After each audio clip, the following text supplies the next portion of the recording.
सुप्रभातम। मैं आप लोगों के सामने आज का विचार करूँ धारा जो से है कर्मण्येवाधिकारः मा फलेषु कदाचन मा कर्मफलहेतुर्भूते सम्भो कर्मणि। अर्थ भी आता है जिसको इसका अर्थ आता हाथ खड़े करो। किसी को अर्थ आता है माँ फलेषु कदाचन माँ कर्मफल हेतुर्भूते सम्भो कर्मणि। इसका अर्थ ये है कि कर्म करो, कर्म करते जाओ, ठीक है ना। फल जरूर मिलेगा, आज नहीं तो कल जरूर मिलेगा, है ना। हमेशा कर्म पर विश्वास करो, कर्म पे भरोसा करो। हम कर्म करेंगे निश्चित रूप से जो हमको उनका उसका क्या मिलेगा, निश्चित रूप से उसका क्या मिलेगा, हमको फल जरूर मिलेगा, ठीक है ना। कर्म करते जाओ, फल की इच्छा मत करो, फल की चिंता मत करो। फल जो है हमारा उद्देश्य होने से हमको कर्म करना है। हमारा उद्देश्य ये नहीं होना चाहिए कि इसके पीछे मैं ऐसा करूँ मुझे ऐसा मिलेगा, है ना। किसी के पीछे, किसी के कार्य के पीछे अपने लिए मत चाहो कि मुझे ये मिलेगा, मैं इसको करूँ ऐसा मिलेगा, ऐसा नहीं। कर्म जो है अगर अच्छा करोगे तो फल अच्छा मिलेगा, कर्म बुरा करोगे तो बुरा फल मिलेगा। इसलिए मेहनत तो करनी पड़ेगी। खेत में जो है बीज बोएंगे तो उसकी निराई गुड़ाई भी जरूर करनी होगी, है ना। तो कर्म करते जाओ, फल की इच्छा मत करो, फल जो है अपने आप जो है आपको मिलेगा। ये इसका सार है। हस्तस्य भूषणम दानम, उधर लिखा हुआ है हस्तस्य भूषणम दानम भूषणम दानम सत्यम कंठस्य भूषणम श्रोत्रस्य भूषणम शास्त्रम भूषणे किम प्रयोजनम। प्रयोजनम आगे देखो, आगे देखो, आगे देखो, आगे देखो, सीधे देखो, हाथ बांध के बैठो। हस्तस्य भूषणम दानम, हस्तस्य भूषणम दानम, हस्तस्य भूषणम दानम सत्यम कंठस्य भूषणम श्रोत्रस्य भूषणम शास्त्रम भूषणे किम प्रयोजनम। इसका मतलब ये हुआ हाथों का आभूषण क्या है, वो दान देना। हाथों का आभूषण क्या है, दान देना। अपनी वस्तु जो है किसी को जनहित में जो दान देना चाहिए। भूखे को भोजन दो, प्यासे को पानी दो, नंगे को कपड़े दो, है ना। इसके बाद बदन के ढकने के लिए कपड़े नहीं, उसको कपड़े भी दान दिए जाते हैं। दान किसको देना चाहिए, जो दान का क्या हो, जो दान का पात्र भी हो। अब जिसके पास दुनिया भर का उसको दान के क्या करना है, दान किसको दिया जाता है, जिसके पास खाने के लिए दाना नहीं है, खाने के लिए अन्न नहीं है, जिसके पास जो है पहनने के लिए कपड़े नहीं है, रहने के लिए घर नहीं है, है ना। रहने के लिए क्या नहीं है, घर नहीं है, पीने के लिए पानी नहीं है। तो हमारे जो ये हाथ है ना, हाथ, इन हाथों का उपयोग जो है दान देने के लिए जरूर करना चाहिए, दूसरे के लिए। प्रभु ने तुमको कर दान दिए, भगवान ने आपको दो हाथ दे रखे हैं और इन हाथों का उपयोग जो है दूसरों के लिए भी करना सीखो, ठीक। तो ये हाथों का आभूषण क्या है, वो दूसरे को दान देना। सत्यम कंठस्य भूषणम, और इस गले का जो आभूषण है हमेशा सत्य बोलना, सत्य बोलना चाहिए। कंठस, झूठ कभी नहीं बोलना चाहिए। क्या नहीं बोलना चाहिए, झूठ कभी नहीं बोलना चाहिए। सत्यम कंठस्य भूषणम, और गले का आभूषण है हमेशा सत्य बोलना चाहिए, झूठ नहीं बोलना चाहिए। झूठ बोलना क्या है, पाप है ना। झूठ बोलना पाप है, हाँ। श्रोत्रस्य भूषणम शास्त्रम, और श्रोत बनो तो सुनना, कानों का, कानों का आभूषण क्या है, बल अच्छी बात है सुनना, गंदी बातें नहीं सुननी है। श्रोत्रस्य भूषणम शास्त्रम, अच्छी बातें सुनना, गंदी बातें नहीं सुननी, अच्छी अच्छी बातें सुननी, अच्छी अच्छी बातों को सोचो, अच्छी बातों पर ध्यान दो, अच्छी बातें सुनो। भूषणे किम प्रयोजनम, जिसके पास ये आभूषण है इसको बल किसी भी आभूषण की जरूरत नहीं, दूसरा आभूषण की जरूरत नहीं है।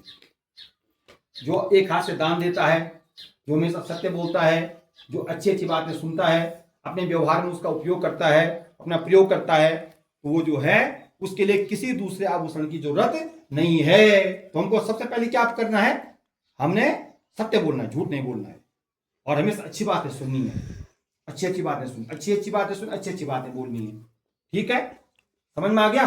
और अपने हिस्से का कुछ दूसरे को भी दे देना चाहिए, अपने हिस्से का दान देना चाहिए। अभी जैसे तुम्हारे को कोई चीज है ना, तुम्हारे दान का मतलब क्या है, तुम्हारे को कोई चीज है खाने की चीज, अब बगल में प्रिंसी बैठी हुई है और गौरव अपने आप खा रहा है, अच्छी बात है वो नहीं है ना।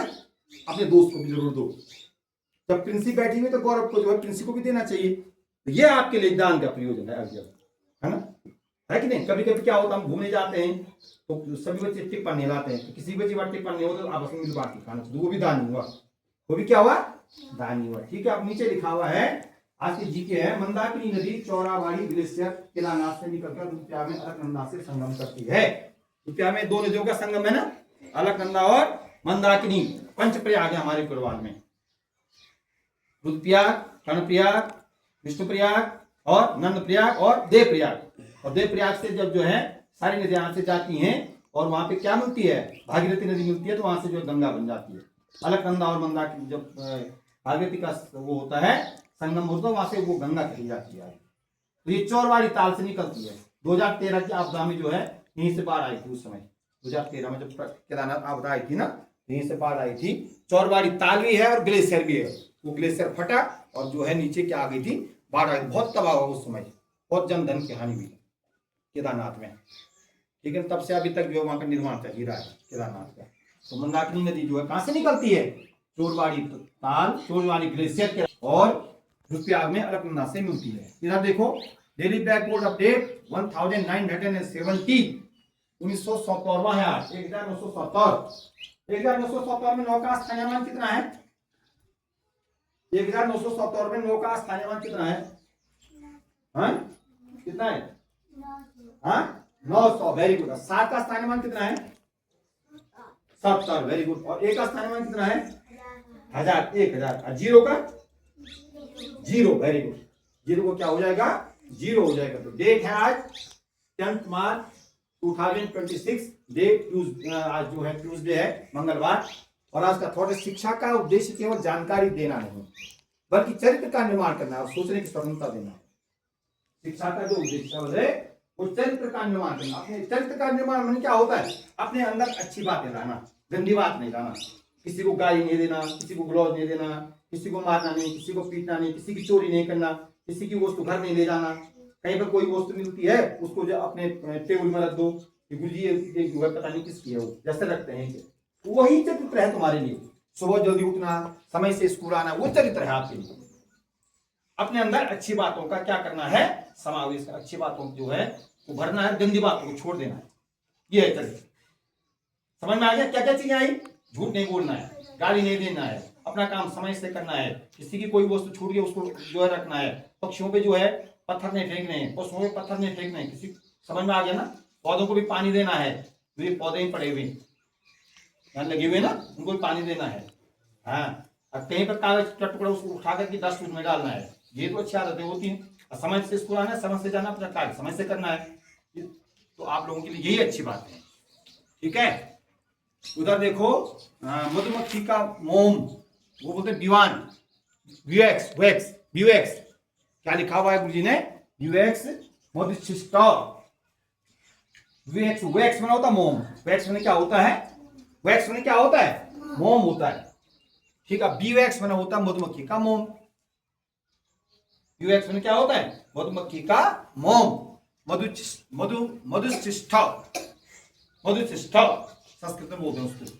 आज शहद और मोम हमें मधुमक्खी से प्राप्त होता है। बताओ, शहद और मोम कहां से मिलता है हमको, मधुमक्खी से प्राप्त होता है। और वो है पुण्यतिथि है, वो हमारे इस देश की पहली महिला शिक्षिका थी, सावित्रीबाई फुले, पहली महिला शिक्षिका थी। और उनकी आज पुण्यतिथि है। उनका जन्म हुआ था 3 जनवरी 1831 में, 3 जनवरी 1831 में जन्म हुआ था। और 10 मार्च 1897 को उनका निधन हुआ था। ठीक है, और प्लेग के कारण उनकी मृत्यु हुई थी। इनके पति का नाम था ज्योतिबा फुले। क्या नाम था, ज्योतिबा फुले। और पिताजी का नाम था खंडोजी नेवसे, माता का नाम था लक्ष्मी। और कहाँ जन्म हुआ था इनका, इनका जन्म हुआ था मुंबई में, बम्बई में न्यायगांव बॉम्बे प्रेसिडेंसी में इनका जन्म हुआ था।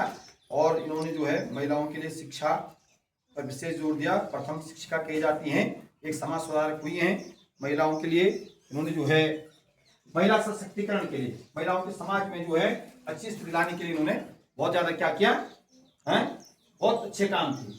ठीक है, इसलिए इनको हम क्या मानते हैं, हमारा देश क्या मानता है, पहली महिला शिक्षिका सावित्रीबाई फुले। एक सामान्य ज्ञान का प्रश्न है कि भारत की प्रथम महिला शिक्षिका कौन थी, कौन थी, श्रीमती सावित्रीबाई फुले, पहली महिला शिक्षिका थी सावित्रीबाई फुले। ठीक हो गया। और अब जो है आगे चलते हैं। आज की प्रेरणा है कुमारी आयशा। और आज की जो है आज का सूरज है आरव। आज का सूरज कौन है, आरव। पहली महिला प्रधानाचार्य भी थी वो। पहली महिला प्रधानाचार्य भी, पहली महिला जब शिक्षिका भी थी, महिला प्रधानाचार्य भी थी। कौन? सावित्रीबाई फुले। चलिए आज के लिए